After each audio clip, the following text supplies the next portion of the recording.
Bonjour. Dans cette présentation, nous allons découvrir les critères ergonomiques de Scapin et Bastien.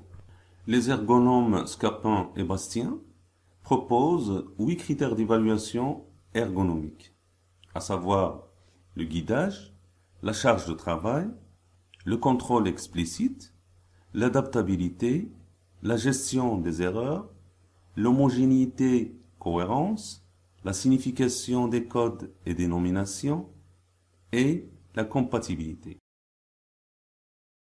Passons au premier critère qui est le guidage. Le guidage est la mise en œuvre d'un ensemble de moyens pour diriger, conseiller et informer l'utilisateur lors de ses interactions avec l'ordinateur. Il comprend l'incitation. Elle consiste à fournir des indices permettant de pousser l'utilisateur à effectuer des actions bien déterminées. Par exemple, indiquer le format de la date. Groupement distinction.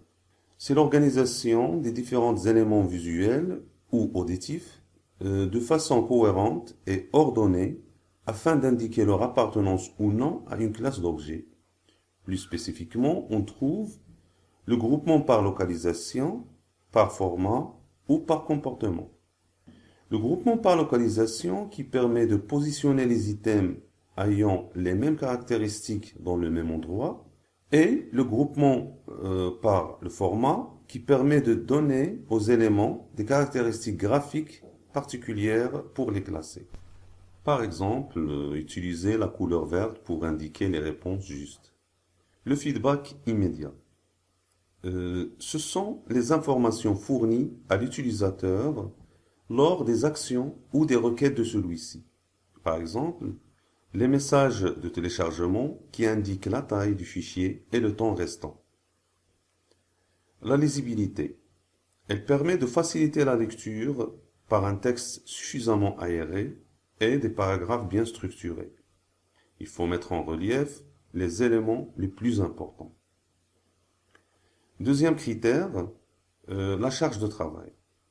Il s'agit d'optimiser les éléments d'une interface web afin de permettre aux utilisateurs de les percevoir et de les mémoriser.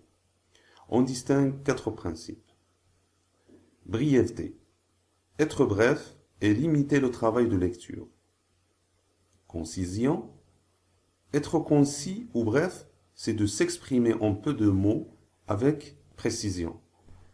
Ici, il s'agit de limiter, dans la mesure du possible, les éléments que l'utilisateur doit saisir individuellement. Par exemple, une unité de mesure doit faire partie du label du champ plutôt qu'être saisie par l'utilisateur. Action minimale. Pour réaliser son travail, l'utilisateur doit passer par un minimum d'étapes. Donc, c'est inutile de demander à l'utilisateur des données que le système peut fournir. Densité informationnelle.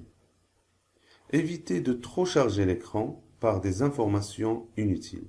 Donc, afficher que les informations nécessaires. Troisième critère, contrôle explicite. Il comprend 2 principes. La prise en compte par le système des actions explicites des utilisateurs et le contrôle que les utilisateurs ont sur le traitement de leurs actions. Actions explicites. Le système doit prendre en considération les actions explicites des utilisateurs. Par exemple, la commande validée à la fin d'un formulaire permettra de confirmer l'édition de ce formulaire. Contrôle utilisateur. L'utilisateur doit pouvoir contrôler le déroulement et le traitement de ses actions. Par exemple, avoir la possibilité de stopper une animation en cours. Quatrième critère, l'adaptabilité. C'est la capacité à réagir selon le contexte et selon les besoins et les préférences des utilisateurs. Elle comprend la flexibilité et la prise en compte de l'expérience de l'utilisateur. La flexibilité permet de mettre à la disposition des utilisateurs des moyens pour personnaliser l'interface afin de rendre compte de leur stratégie ou habitude de travail et des exigences de la tâche. Par exemple, les utilisateurs doivent pouvoir désactiver des affichages inutiles. La prise en compte de l'expérience de l'utilisateur veut dire que le système doit respecter le niveau de l'expérience de chaque utilisateur.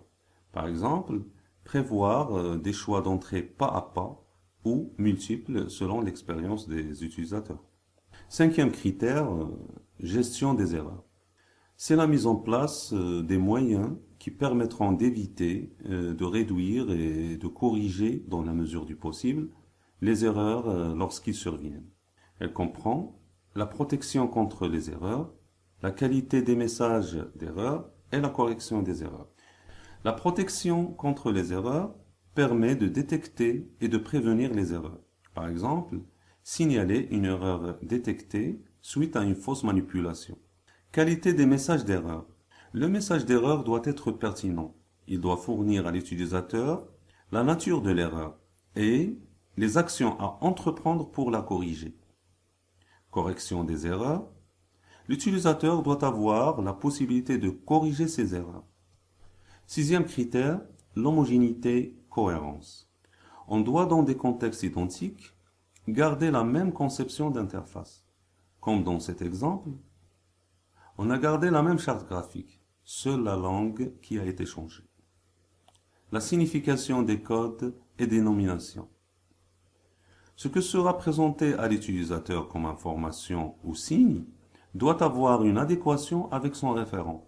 Il faut qu'il y ait une forte relation sémantique entre le signe et son référent, d'une manière à ce que tout le monde peut comprendre sa signification.